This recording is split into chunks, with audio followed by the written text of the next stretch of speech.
Arius te dit que Jésus-Christ c'était humain que le était, il pas de bon Dieu. Donc l'église a été défini dans le commencement 4e siècle là que Jésus-Christ ouais, c'est Jésus-Christ, il a une nature divine. Et Jésus-Christ, lui, vraiment, c'est Dieu.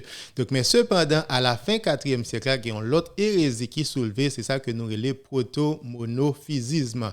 Proto-monophysisme, que yo nié que Jésus-Christ, que Jésus-Christ, c'est un humain. Donc, Arius te nié que Jésus-Christ, c'est Dieu. Donc, il y a l'autre Apollinaris à la fin 4e siècle, monsieur nié que Jésus-Christ, c'est un vrai humain que Jésus-Christ est.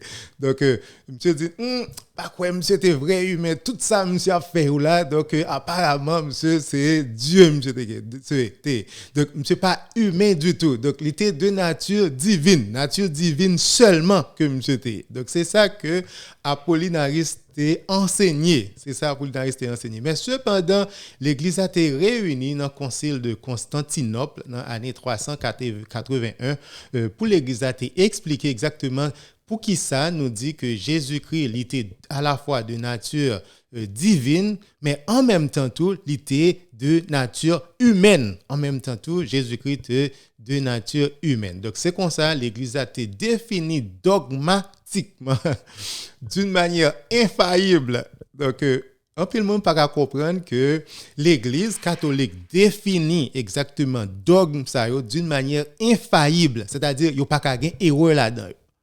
Donc, c'est mission ça, l'Église gagne mission ça de la part de Jésus-Christ. Pour l'Église capable déclarer d'une manière infaillible que il n'est pas capable de gagner erreur là-dedans. Donc, c'est comme ça l'Église a été définie. Il dit non, Jésus-Christ, vraiment, c'était un homme que Jésus-Christ était. Donc, personne n'est pas capable de dire que Jésus-Christ n'est pas homme. Il était vivre sous la terre. Il était pris naissance de la part de maman Marie. 2000 années de cela. Donc, nous pas capable de nier ça. Pas vrai? Donc, il était une nature humaine, même gens ensemble avec nous. Il était capable de manger, il était capable de toucher. Pas vrai? Donc, Jésus-Christ prier, Jésus-Christ prend souffrance, même gens ensemble avec nous-mêmes. Donc, oui, Jésus-Christ, il était vraiment un monde, même avec nous. Donc, c'est comme ça, l'Église a défini, il dit que oui, Jésus-Christ, il était un intellect, pas vrai? Donc, il était une intelligence, il était une connaissance, même gens avec nous. Il était capable de parler, même gens avec nous. Il était un désir, même gens avec nous, pas vrai?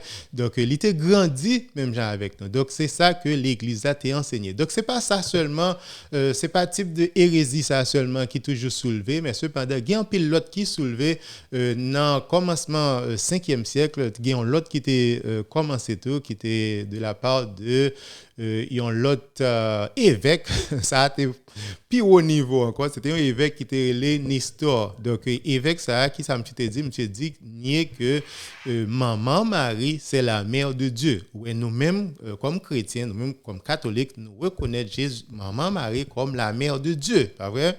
Donc puisque Jésus-Christ c'est Dieu, par conséquent nous capable de dire que Maman Marie, c'est la mère de Dieu. Et nous pas voulons dire que Maman Marie te baille la Sainte Trinité naissance. C'est pas ça l'Église catholique veut dire.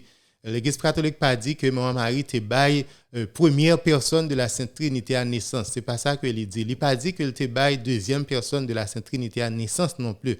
Donc l'Église catholique pas veut dire que Maman Marie te baille la personne divine de Jésus-Christ naissance éternellement depuis dans l'éternité. C'est pas ça que je dis. Mais cependant, l'itébali naissance 2000 années de cela. Mais cependant, puisque Jésus-Christ c'est Dieu, bien sûr, nous sommes capables de dire que Marie c'est la mère de Dieu, pas vrai? Donc mais Nestor, qui ça Nestor te dit? Il dit mais non, donc Jésus-Christ, Marie c'est maman Jésus-Christ qui c'est une personne humaine, qui c'est un humain. Donc pas capable de dire que Jésus-Christ, maman Marie c'est la mère de Dieu, c'est de la mère de Jésus-Christ qui c'est Dieu. Si maman Marie gagne pour le maman, la maman partie qui humaine non seulement. Il n'est pas capable maman la personne divine. Par conséquent, donc il a expliqué que dans Jésus-Christ il y a deux personnes. OK? Nestor t'a expliqué que non, Jésus-Christ il y a deux personnes et maman Marie, c'est la mère de la personne humaine seulement, pas vrai? Donc par conséquent, ou pas capable d'adorer, une difficulté pour adorer Jésus-Christ parce que qui est-ce qu'on pas adorer? Est-ce que c'est la personne divine ou bien la personne humaine? Donc Nestor t'a nié, ça nous relève une union hypostatique. Union hypostatique, c'est que dans la personne divine de Jésus-Christ qui est une personne divine, donc on joue deux natures, la nature humaine, la nature divine, donc ils unis tête ensemble hypostatiquement, c'est-à-dire ils viennent faire une seule non personne ça que nous relève la personne divine de Jésus-Christ. Donc monsieur t'es nié union hypostatique là, donc il a inventé ça nous relève un dialysme hypostatique. Donc côté que il dit que dans Jésus-Christ existait deux personnes. Non, l'église a été réunie dans le concile d'Éphèse dans l'année 431 côté que l'église a défini encore une fois d'une manière dogmatique, d'une manière infaillible pour l'église a dit que dans Jésus-Christ on gagne la personne divine. La personne divine et cette personne divine ça deuxième personne de la Sainte Trinité, le Fils de Dieu, c'est lui-même qui te prend naissance dans maman Marie. Par conséquent, maman Marie, c'est la mère de Dieu. C'est la mère de Dieu. Donc, vraiment, c'est maman, bon Dieu, parce que Jésus-Christ, c'est Dieu. Par conséquent, donc, oui, on est capable d'adorer Jésus-Christ, parce qu'il n'est pas une personne humaine. Donc, dans Jésus-Christ, il y a une seule personne, et c'est une personne divine que lié. Donc, Jésus-Christ, pas une personne humaine. Jésus-Christ, c'est une personne divine qui a existé éternellement. Et c'est la deuxième personne de la Sainte Trinité. C'est une seule personne. OK? Dans Jésus-Christ, il y a une seule personne, il y a deux natures.